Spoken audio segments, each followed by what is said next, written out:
Perfect guardian में आपका स्वागत है और हम आपको ज्योतिष में बताएंगे कि राजयोग क्या है। ज्योतिष में कई योगों का उल्लेख मिलता है। इनमें से कुछ साधारण श्रेणी और कुछ बेहतरीन माने गए हैं।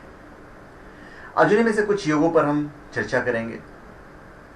आपने गज केसरी योग के बारे में तो सुना ही होगा।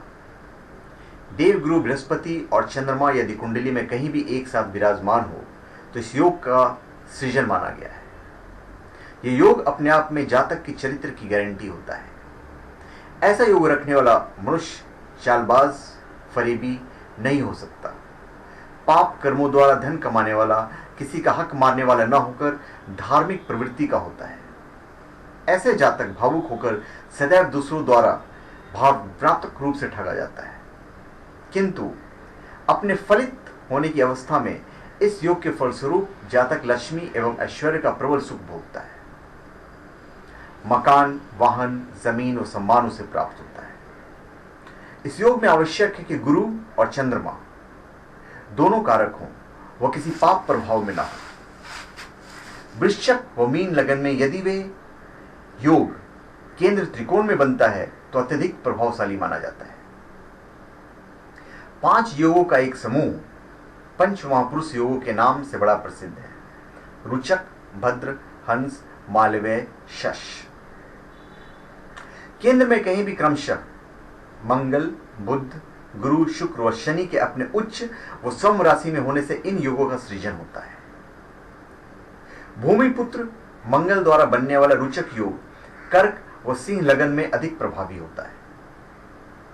इस योग के जातक बड़े हिम्मती, ताकतवर व नेतृत्व क्षमता से परिपूर्ण होते हैं। यह योग जातक को सेना, मेडिकल व मैकेनिकल आदि से संबंधित क्षेत्रों में सफल करता है। फिर भद्र बुध ग्रह का योग है। यदि पूर्ण प्रभावी हो तो इस योग के फलस्वरूप जातक नेतागिरी, अध्यापन, बैंकिंग व ऐसे कार्यों में सफल होते हैं जहां बोलने की क्षमता का उपयोग होता हो। यदि बुध पर कोई पाप प्रभाव न हो तो गुरु का शुभ सहयोग इसे मिल रहा हो तो जातक का भाषा पर बेहतरीन नियंत्रण होता है। कन्या और मिथुन लगन में यह योग विशेष रूप से प्रभावी देखा गया है।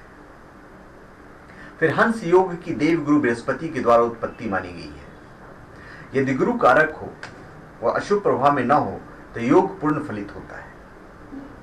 सुंदर शरीर का मालिक, स्त्रियों में विशेष रुचि रखने वाला, परम सौभाग्यशाली ऐसा जातक जीवन में उच्च पद और सम्मान का अधिकारी बनता है। मेष, धनु और मीन लगन में अपनी दशा अंतरदशा में यह योग विशेष फल देता है। अब बात करते हैं मालवीय योग की।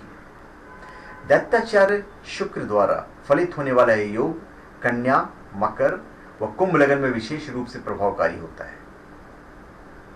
शुक्र भोग विलास, इच्छाओं की पूर्ति करने वाला ग्रह है। यदि यह योग अपनी पूर्ण स्वावस्था में हो तो यह सुनिश्चित कर देता है कि अपने जीवन काल में जातक परम सुख सुविधाएं, स्त्रियों का पूर्ण सुख प्राप्त करेगा। जातक अपने जीवन में कई स्त्रियों को भोगने का सौभाग्य प्राप्त करता है। पंच महापुरुष योगों में अंतिम योग है। इस अंतिम योग है शश योग, जो कि शनि महाराज केंद्र में बनाते हैं। मकर, वृष व तुला लगन में विशेष रूप से प्रभावकारी यह योग जातक को तकनीकी कामों में माहिर, गणित का ज्ञाता, कविता पाठ में रुचि लेने वाला व अपने फल होने के समय काल में सरकार में उच्च पदासीन रहता है। फिलहाल इतना ही। आने वाले कुछ और आगे की वीडियोस में हम कुछ और भी बताएंगे आपको। तब तक के लिए धन्यवाद। आप हमारे चैनल पर सब्सक्राइब करें और अपने कमेंट दीजिए।